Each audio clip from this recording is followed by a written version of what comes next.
This is Chapati Chafua. Chapati Chafua is a commonly known dish in Kenya, normally associated to hustlers. Hustlers are ordinary hard-working Kenyans who might not be able to afford a decent meal. For several years, I struggled in the capital city of Kenya known as Nairobi, and the only food that I used to survive on was chapati chafua. I would only afford one plate of chapati chafua, then I would spend the rest of the day working hard only for me to sleep in different bus stops in the middle of the streets so that on the next day I could afford another plate of chapati chafua. But through the grace of God, I was able to turn my life around through my talent. And now I'm back again in the capital city of Nairobi to tell my story. Hello everyone, it's Wombsam. So I'm traveling to Nairobi. Nairobi is the capital city of Kenya. I'm actually traveling to Nairobi from KIAMBU County, and this is not just a normal trip to Nairobi. I'm traveling all the way to Nairobi, and I'm a man on a mission because there's something so important that I'm supposed to accomplish. I also promised myself that one day I'll do it because there's a history I have from my past about Nairobi. Several years back, as I always say, I lost my mom when I was 4 years old. So immediately after losing my mom, our life changed. And I started living with different relatives, from one relative to the other. But my father was so hardworking and he was so passionate about our education. So he wanted us to have the best of the best in terms of education. So at some point, he lost his job, and that's where all the difficulties and challenges started. But I never used that as an excuse. So my dad pushed us, and he kept telling us that nothing good in life would ever be given to us on a silver plate. He kept telling us that no matter what life throws at us, we should always be able to make something good out of it. So from that point onwards, I was ready to face my future. And even though me and my sister, we used to stay with our relatives, it reached a point where my own relatives told me that I had to choose between my dance career, because I've always been a dance choreographer. So my relatives told me that I had to choose between my dance career and staying in their house. So those are the choices that I was given. And to be honest, they were so good to us. They did not mistreat us. They were so respectful. They played a very big part in our lives. They are the ones who taught us how to think big in life. In fact, the first time I ever got a taste of what it feels like to be driven inside a Mercedes Benz, it was in that family. The first time I ever got a taste of how it feels to be in a Prado, it was in that family. That's the first time I ever got the chance to know how it feels to watch a colored TV. It was the first time I even got the chance to know how it feels to have a complete family, because I grew up with my dad he was a single dad raising me and my sister. So I'm so thankful to my relatives, and I just want to salute them wherever they are. If they ever get the chance to watch this video, I need them to know that I respect them so much. The choice that I was given by their parents to choose between my dance career and staying with them, it was not out of bad faith. I know they wanted the best for me. So I made the choice of pursuing my dreams. And there I was. So a few years later, I found myself homeless. I was selling tea in town center at the capital city of our country, Nairobi.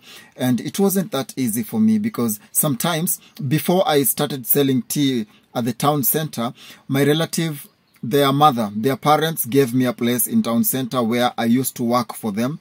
But as life went on, I noticed that I had to do more. So at some point, I just had to create my own path. And that's when I was given the choice of walking out, and either walking out from the family or giving up on my dance career. And I chose my dance career. So I'm actually going back to Nairobi. Sometimes I'm sorry. I'm not always an emotional person, but when I talk about my past, being homeless and sometimes going without food, it kind of gets me to a place where I never want anyone else to go through the same thing that I went through, because I would sometimes sell tea up to late at night. Then I have to sleep at the bus stop. I have to always beg people to allow me to sleep in their houses. It was a very difficult moment in my life. But just imagine, I kept training dancers in my country. Even though I was homeless, I was still training dances, mentoring people. Some of them even became celebrities. But I was still homeless at that time. That's the most painful thing about it. But God is faithful. God is faithful, because several years later, here I am, and I'm going back to Nairobi to do something.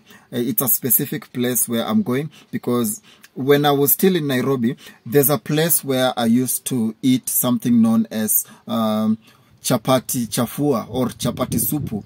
Chapati chafua is something commonly known in Kenya, whereby you buy chapati and then they cut the chapati into pieces and they pour soup on top. The soup is free, but you have to pay for the chapati. So I'm actually going to that place. It's Mudhurwa Market. I'm just going to search for a place where they have chapatis, and I'm going to tell that guy, anyone I find there, to prepare for me chapati chafua or chapati supu or chapati katakata. That's what I'm going to do. So the catch to all this is that I will not be driving to Nairobi. I'm actually using a matatu. I don't want to drive as I go there. I just want to go the way I used to go there. I want to take a matatu, then I'll walk all the way to Mudhurwa Market, and on my mission to get chapati chafua. That's my mission for today. So thank you guys so much for watching. So let's do this. Twende. Twende means let's go in Kenya, in Kiswahili. So let's go. Twende.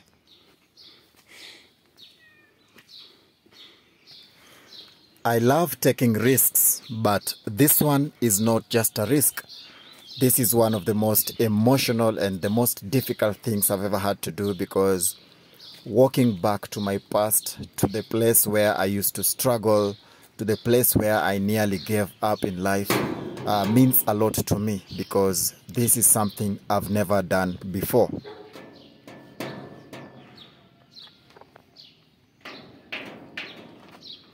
So actually I'm now on my way to the bus stop, going to take a matatu to Nairobi, because I'm a man on a mission, and as I've told you guys, it's a special mission that I have to accomplish today. And thank you guys so much for watching, and I'm going to show you every detail and every process as it happens. So let's do this. Every human being has a past, and every human being has a story to tell. But today, this is my story.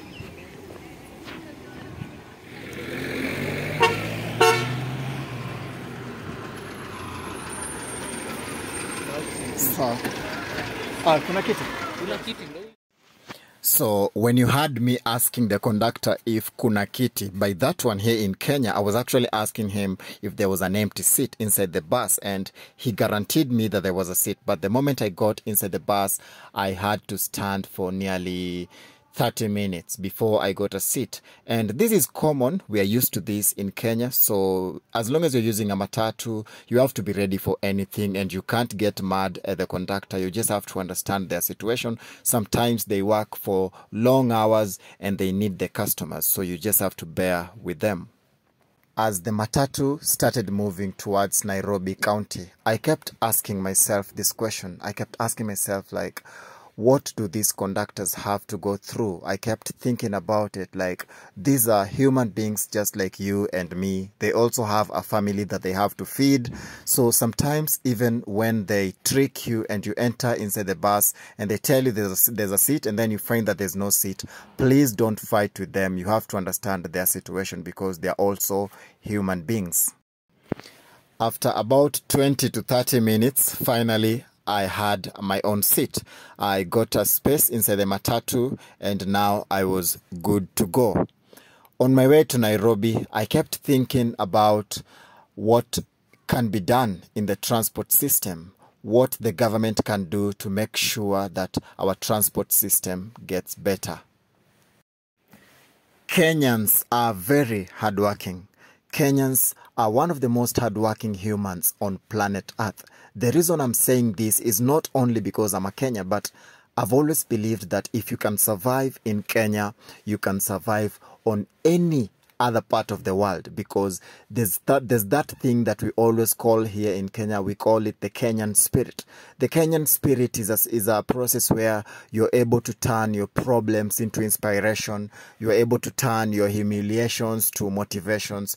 You take what life gives you and you make something out of it. That is always the character of Kenyans, and that's why I feel so proud to be a Kenyan. I feel so proud to be to have been born and raised in this country. So now I'm entering Nairobi County. This is the capital city of Kenya.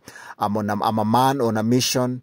Today I've traveled all the way from KIAMBU County to Nairobi County for a very special meal known as CHAPATI CHAFUA. And I'm going to walk all the way from here to a very famous market known as Muthurwa Market to search for CHAPATI CHAFUA. So I'm going to show you guys everything, and thank you guys so much for watching, and I hope you'll be inspired as you watch my journey.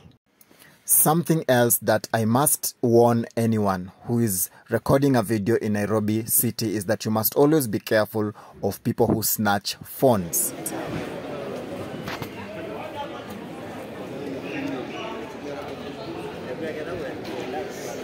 At last, finally, I was in Muthurwa, and now this is the famous Muthurwa market.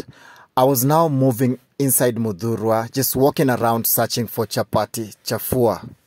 Muthurwa Market is one of the most famous markets in the capital city of Kenya, here in Nairobi, because this is a place that used to house people who used to work at the national railways. But at some point, the government decided to demolish the houses and they built a large market so that they could avoid the hawkers moving around within town center.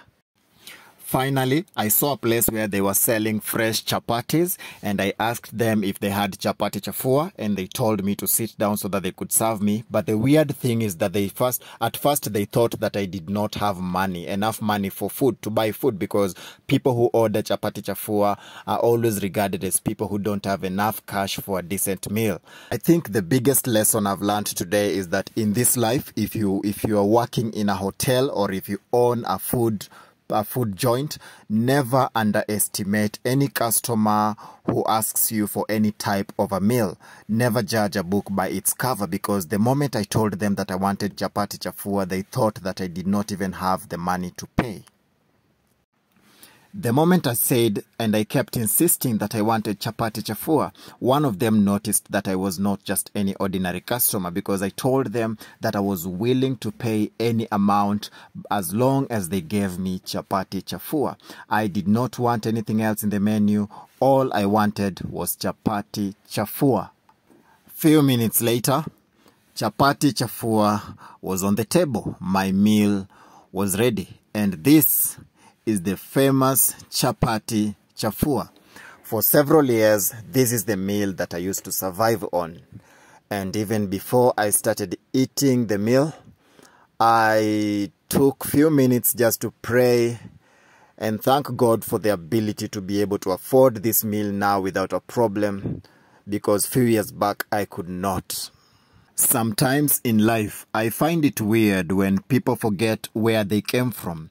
I find it weird when people forget how they struggled in the past, because one of the biggest lessons that my father, my own dad, my own biological dad, taught me when I was still growing up is that I should never forget my story, no matter how successful I become. I'm not saying that I'm successful now, but I thank God that I'm not where I used to be. I thank God that as per now, I'm able to afford any type of meal that I want. I'm able to afford CHAPATI CHAFUA without a struggle. But I still remember those days when CHAPATI CHAFUA was the most expensive meal that I could afford. And even at that time, it was a miracle just to afford a plate of chapati chafua. So if you're out there and you're watching this story today, and maybe I'm talking about chapati chafua in the past tense, but for you, this is your day-to-day life as I speak. I need you to know that the same God who blessed me, the same God who moved me from that level, is the same God who will move you from the same situation. I need you to know that in this life, no human being is special than the other. So that means that the same God who blessed me is the same God who will bless you. But as God blesses you, never ever forget your story. Always stretch a helping hand back to where you came from so that you can lift someone else to your level or even higher. I made sure that the plate was empty because I wanted to clear the plate. I made sure that I starved myself before I came to Mudhurwa market. I wanted to leave this plate empty because a few years back, my plate would always be empty. And that's exactly what I wanted to do today. So as you can see, I've cleared my plate. And today has been a blessing because being able to trace my story, being able to travel from KIAMBU County to Nairobi County is a blessing. And I just want everyone who's watching this to know that nothing in this life is impossible.